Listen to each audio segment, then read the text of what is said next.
you put yourself in this position as a new rapper where it's like you have to stand up for the integrity of something that no one else is standing up for, which is insane to me, because how the hell can all the OGs have spent their entire career standing up for the integrity of rap, and then we're still here in 2020, 2021, and it's like, well, who's really out here trying to rap? So I just want to stand off and give my snaps to CupcakKe. Thank you, CupcakKe, for keeping it on wax and for rapping. Thank you, CupcakKe, for rapping. Hi guys, this is No Ghostwriter. Welcome back to my channel. Follow No_Ghostwriter on Twitter and Instagram for 24/7 rap and hip hop talk. And be sure to like this video, leave a comment or subscribe if you like what I'm talking about today. So today I am talking about Ms. CupcakKe and how she shook the rap world, the female rap world, this week with her How to Rob remix, which was followed by a response from one of the female rappers mentioned in the aforementioned remix, which was followed up with another follow-up by CupcakKe, and CupcakKe put the matter to bed with a blankie. So we're gonna be discussing all of that. And because you know I've talked about female rap unity on my channel before, we're also going to be talking about this wider question of female rap unity, what rap has won or lost from this unity narrative, and also why do we even have a female rap unity narrative? What does it add and what does it do? So before I get into everything, I want to remind you that I have exclusive content on my Patreon, which includes reactions to songs that I don't post on my main channel. Also includes exclusive different content, so make sure you check out the 3 tiers on my Patreon. Have a look, see if it suits you. All of the different support that you guys give me through watching my videos and also supporting me by subscribing to my Patreon helps me create top tier content for you guys, and it also helps me be able to invite guests and get more resources I need for us to really make that high quality content that I know you want to see. So make sure that you check out my Patreon and consider pledging. So before we get into everything, I want to get everybody ready. I want everyone to be aware of what we're talking about. So I think it's important that we understand that what CupcakKe did with How to Rob remix is in the spirit of what Biggie did with Dreams, and it's what 50 Cent did with his iconic How to Rob. These two songs were satirical raps. They were very much tongue-in-cheek, and in a similar way to Kendrick's Control verse, was a way of acknowledging the fact that I'm a player in this rap space, I'm a big hitter in this rap space, and I command attention, I demand attention in this rap space. And by naming one's competition, you are able to say to everyone, look, I'm aware of who my competition is. And it's actually a show of respect to a lot of people in the rap space, because if another rapper views you as a competition, that means that at the heart of it all, they respect your pen. And so it's a very powerful, important thing when rappers actually do this, and they do mention other rappers and they call out their competition and do in the way the CupcakKe did. So first off the bat, what CupcakKe did with How to Rob remix is in rap tradition. It's so rap that I think it's important that we take a moment to appreciate that rap isn't just about aesthetics. I said this in my Female Rappers Not an Aesthetic video. I will say it again. I said this in my How to Spot a Lyrical Rapper and Understand Bars video, and I'll say it again. Rap is not about aesthetics. I understand that the hip hop culture has an aesthetic and has a feeling and has a mood, but in order to be a rapper, one must rap. As in, write bars, perform bars. Even if those bars live in your head like Jay-Z and Lil Wayne or whoever, it doesn't matter. But rap is an expression from the MC. So if you can't rap, you're not a rapper. As I've said before in previous videos, I'll call you a hip-hop entrepreneur, sure, but rapper, I'm gonna have to pause on that one, chief, okay? Because you're not rapping. So I feel off the bat, you know, CupcakKe is incredible. Discounts was a hit this year. So was Grilling Niggas. That was a really, really good jam as well. So when CupcakKe came out with this, it was incredible for me because I was like, wow, that's somebody who really respects this rap thing. That's somebody who's really here for rap, and I loved that. So I'm gonna say now, I'm gonna listen to the song and I'm gonna react. If you're watching this on my main YouTube channel, I'm gonna cut straight to the lyric breakdown where we go through the lyrics and you don't see me react. But if you are on my Patreon, then you are gonna be watching this, watching the reaction as well. So thank you very much for everyone who subscribes to my Patreon. And if you don't want to miss out on content like this, then you've got to get yourself moving, get yourself signed up to my Patreon, exclusive content on there. And like I said, you support me. So if you don't want to miss all of the full reactions, you know what to do. Patreon.com/NoGhostWriter, okay? But of course, when your name Dream Dog, motherfuckers gonna remain. I'm sorry, this was funny. This was funny. And it was funny. You are not competing as a rapper if other rappers do not have you in their sights. Like, there's this clip I saw of KRS-One, one of the greatest MCs of all time, and he's actually recently just dropped some new music, so check that out. But he was saying that, you know, he would listen to the radio and have disses on Tuck for like the 10 whatever best rappers out at the time. He was always ready to give them the energy, you know, as a rapper. He was always ready to give them energy, and I think that we have to remember that. Like, this is rap, guys. Like, whatever you guys have been doing in this interim period is not rapping, because what I see is a whole bunch of OGs. Like, if we're lucky and the OGs like Nicki, Wayne, you know, it's still, you know, Busta's released some new music, KRS-One, Exhibit dropped some new music, LL's been dropping music, Nas has been consistent. You've got the OGs who are still rap. Of course they are rap, so of course they're rapping. They're of course rapping, but the only other people really rapping are, and I feel like it's unfair to refer to CupcakKe as new blood, because she's not new to this. You know, the same way CupcakKe isn't new to this, Lady Leisha isn't new to this, Miss Banks isn't new to this. But the point is, you put yourself in this position as a new rapper where it's like you have to stand up for the integrity of something that no one else is standing up for, which is insane to me, because how the hell can all the OGs have spent their entire career standing up for the integrity of rap, and then we're still here in 2020, 2021, and it's like, well, who's really out here trying to rap? So I just want to stand off and give my snaps to CupcakKe. Thank you, CupcakKe, for keeping it on wax and for rapping. Thank you, CupcakKe, for rapping. This is what we're here for, people. We're here for rap. So I heard some very clever bars in this, and now it's time for the lyric breakdown. If I was all cool and everything, I would have a graphic that goes into something that says lyric breakdown, but that's what we're gonna do now. So let's start. So she says, if you hear your name, it's all my fucking love, don't take shit personal. Facts. So she said, see, I was gonna try Rob Sada, but he got a whole lot of choppers. And we all know, Barbs, you will also know that Queen was on the remix to Whole Lot of Choppers. Little nigga wanna try it. I told him Black Lives Matter, I'm a riot. Ass fella had to buy it. Ain't a nigga alive that's gonna deny it. This nigga got me feeling erotic. He a freak like Giannis. To be honest, I hope one day we have a play date with Adonis. Okay, so Whole Lot of Choppers remix, stream that. And then she said, might fuck around Rob Gaga, see if 12 buy me a Whopper. And if I'm not wrong, that's that school shooter that they gave, or that guy Dylan Roof, yeah, Dylan Roof, who's a mass murderer, was bought Burger King by the police on the way to jail. So I think that's the point, like, see if 12 will buy me a Whopper, because if you've heard the original How to Rob by 50 Cent, listen to that, people. It's literally 50 talking about running up on different rap guys and robbing them, literally. So this is why she said, I tried to rob Sada, but he got a whole lot of choppers.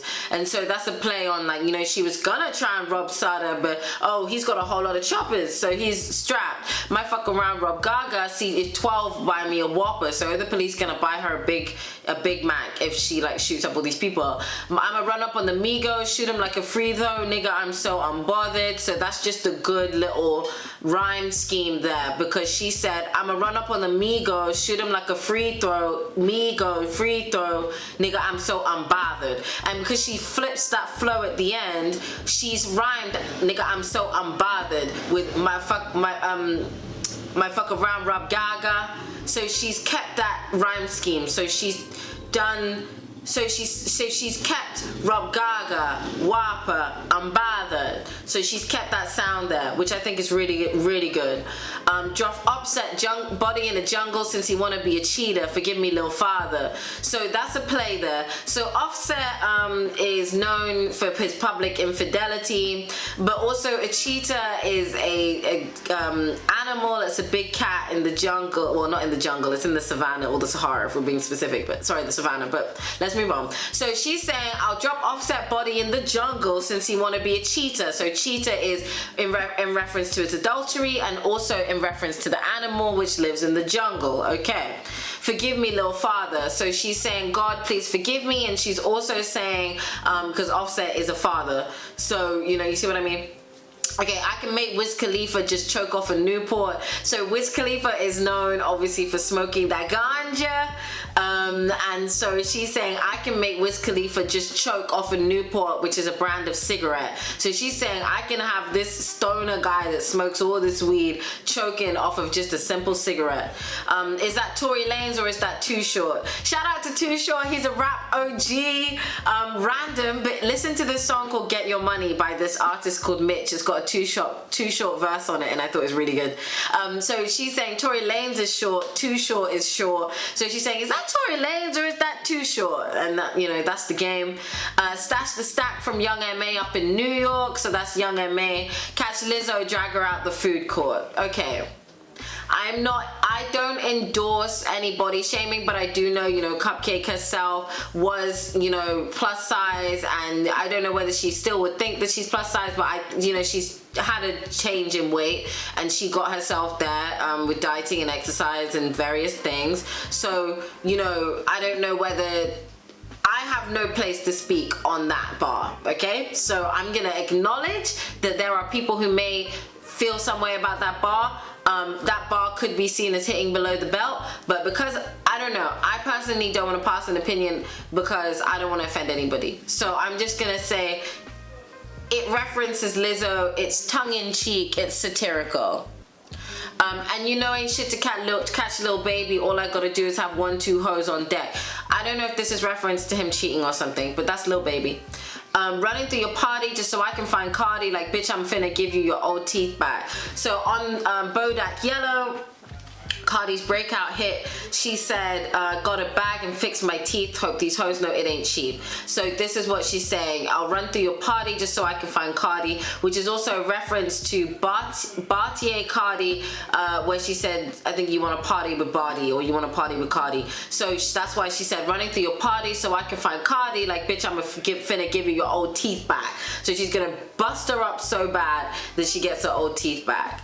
Then, you know, got the chorus. And then fuck around and spell Doja Cat, because Doja Cat, that just means that she pussy. So she's playing on those words.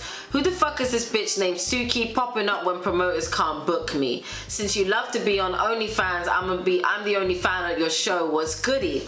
Now, here, let's get into this, because this is Sukihana, I believe. Let me just double check.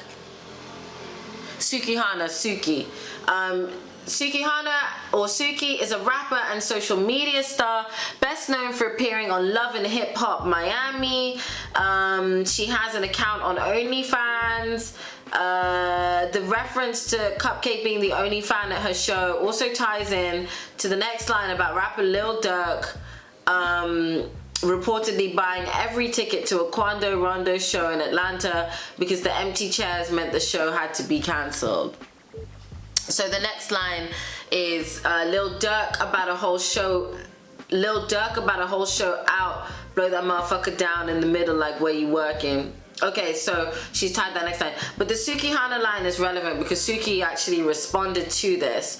And there was this whole conversation on Twitter. A lot of the barbs I follow, we were talking about this. And just how, get off Twitter, man. Get off Instagram. Stop ranting on Instagram Live and get in the booth. Get in the booth. Okay. Let's take a sip. CupcakKe, thank you. Thank you, CupcakKe. You've given me a whole line, like just line after line of bars to get into. Thank you, CupcakKe. Thank you, CupcakKe. Thank you, CupcakKe. Right, okay. City girls leaking like a period when I pistol whip them out their Birkin. Now that's very funny. So the city girls, their coined phrase is period, period, period. So they, reach the entire world with that. And so CupcakKe saying when I piss them, whip them out their Birkin, they're gonna be leaking like a period. So she's referencing period, women's menstrual cycle, blood leaking. So she's literally saying they're gonna be leaking with blood when I pistol whip them. And that's a really, really smart play. And then pistol whip them out their Birkin because, they're always talking about Birkin bags and how I got a Birkin, which is a luxury bag. So open up the bag. And then this bit was really, really clever. So the next bar is open up the bag, give me everything you got. But what's very understated about this is that she references both Cardi and Megan's WAP because the open up the bag, give me everything you got is the same cadence to the chorus on WAP. And this is also a good setup because her next bar is about Megan specifically. Run up on Megan like, give me your funds and you can't even run because you just got shot. Right. Let me take a sip of wine before we get into this particular one.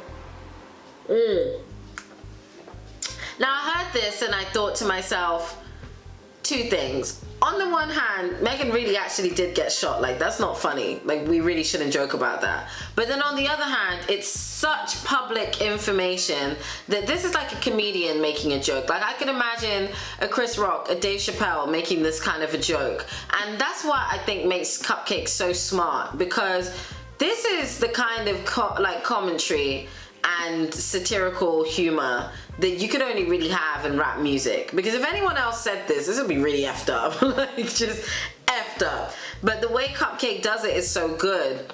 And so I wanted to acknowledge that. So 6ix9ine, is that a rat or a hamster? So 6ix9ine, snitching, rat. Pull up on the baby, I change his Pampers. Now, this... CupcakKe! This next bar is something. Fuck up his face when you can't even notice his features like Lil Kim, oops, that's random. Now, look, I'm gonna stay off the bat. This narrative that I've heard, the story goes that the underlying reason for all, most of Lil Kim's, at least nasal surgery, was because she'd suffered domestic abuse and had to get her nose fixed. And then on top of that, there's also a deeper sort of insecurity and issue there around, her beautifulness and her worthiness as a dark-skinned black woman, and the change she went through was very much tied into that. So I'm just acknowledge, just off the bat, before we start getting into the jokes, that there are real reasons for that. Now, this was nonetheless a very funny bar. Because we've seen with a lot of these celebrities, the facial work, it's like a different face every time. So that was a funny bar. Run up on Chief Keef. Run up on Chief Keef and a black as I, but you can't even tell because that's so black. Chief Keef is very dark. Chief Keef is very dark. But I will say that there is, quite bad colorism towards dark people, and they get called blick and horrible things, and so we'll just acknowledge that whilst we're all ha-ha-haing, remember that this is satire, so this is intelligent comedy. It's intelligent comedy, okay? Oh, that's mulatto. Well, we hit the lotto. I like that because she's got hit the lotto is her like thing. I'm about to knock some meat up at her taco, so that's just a rhyme scheme there. Now this is my favorite bar of the whole How to Rob. I love the one she had for Flo Milli, where she said, I wiped the floor with Millie in Chicago, then leave her ass laying there like spin the bottle. So she rapped that in Flo Milli's style, which I thought was really, really good. I really, really like that.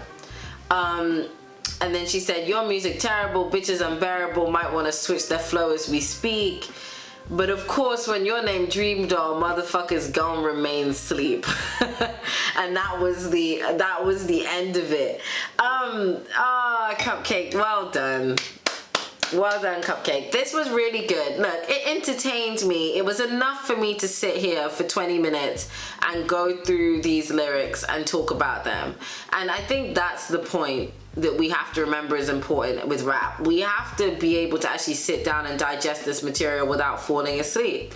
So I just want to give her that props. Now let's listen to Sukihana's, so let's listen and get the lyrics up. From what I had seen from the people, this didn't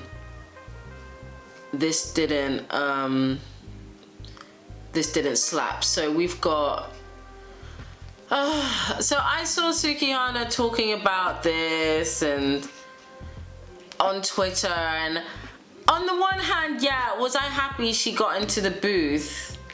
Like, yes. But I was like, girl, you don't have to, like, I don't know, like pulling up. I feel like it's really easy to play a certain type of aesthetic card towards dark-skinned black women and, you know, plus-size black women. I don't know. I didn't like the picture she went with. But then, you know what? Let's put the picture aside and go with the diss itself. Let's listen. Oh, I'm already annoyed by the first line. Let's listen to it though. I'll work my way through this. Can I just say, the original diss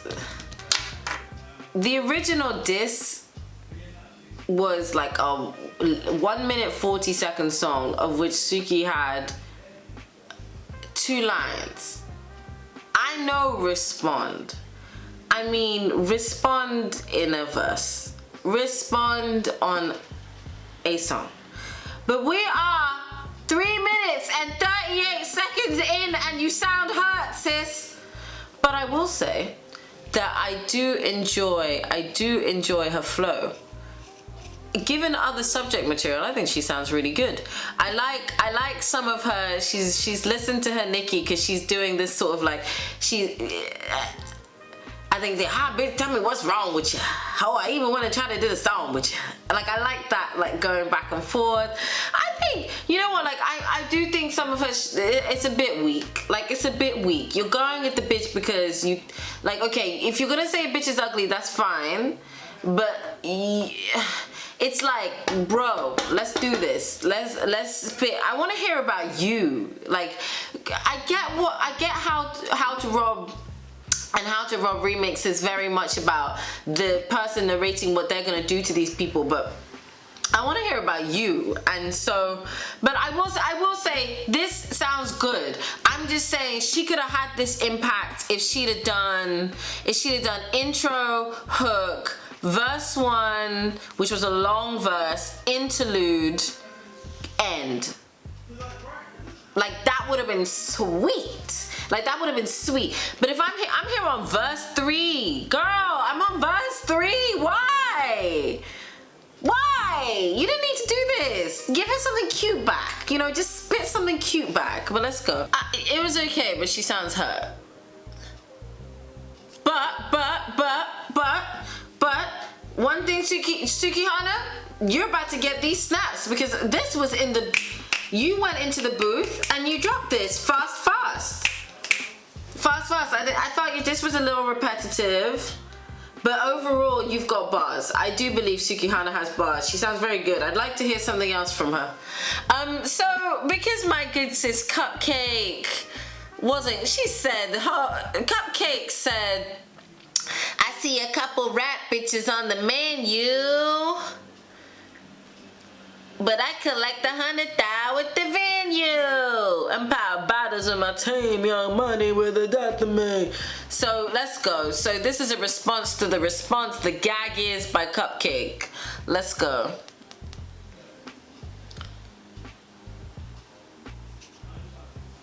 Oh my gosh, I'm scared because I know Miss CupcakKe was just playing before. I know I live in your head rent free, but this a 14-day notary, stupid bitch. Okay, CupcakKe. Over and done and through. So okay, let's just pull up the stats. CupcakKe won that rap battle. CupcakKe won the rap battle. Okay, CupcakKe started it, Suki continued it, CupcakKe finished it. End, fin, done, over. I'll hear nothing else on the matter.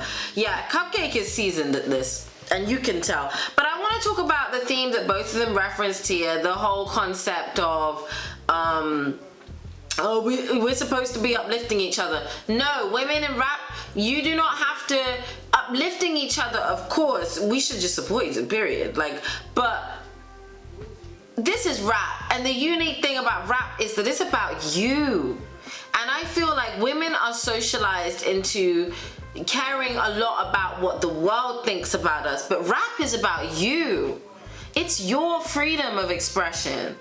And because it's your freedom of expression, the history of it is that people are competitive over that expression. Now, on the one thing I will say to both of these women is that, like, it doesn't really have much purpose or point. Like, but How to Rob didn't have a purpose or a point. It's just rap for the sake of rap. And I feel like something that the new girls, I don't see them do a lot, is rap for the sake of rap. And this female rap unity narrative, it messes that up, because it doesn't make you rap because you're a rapper. It makes you rap because someone's put a message in your mouth and they want you to promote that message, either because they wrote the bars for you or they chose the messaging for you. Like, it's get into the booth and say what you want. Say what you want and slide on that beat. That's your job. So I want to say, like, get rid of this female rap unity narrative. I don't care. If you're watching this on YouTube, like I said, you haven't watched me react to the songs piece by piece, but I can recommend that you join my Patreon if you want to see those full reactions. But what do you think? What do you think about How to Rob remix? What do you think about CupcakKe's bars? Did you enjoy it? Did you enjoy the lyricism? Who do you think won between CupcakKe and Suki? And what do you think about some of the other girls mentioned in the song not dropping any music but getting online and feeling hurt? In my view, I mean, isn't this what the girls wanted all along? You know, you wanted Nicki kind of attention. Now you're getting big attention because people want to see you women perform as rappers, and crickets. So what do you think? Let me know. Comment below. Make sure you like this video, hit that subscribe button, and follow no_ghostwriter on Twitter and Instagram for 24/7 rap and hip hop talk. Thank you very much for everybody who's already supported me on Patreon and everyone who's continued to support me. And make sure that you watch my special video that I'm doing for my 12K subscribers. And I really appreciate and love you all. Peace out, and I'll see you in the next video. Bye.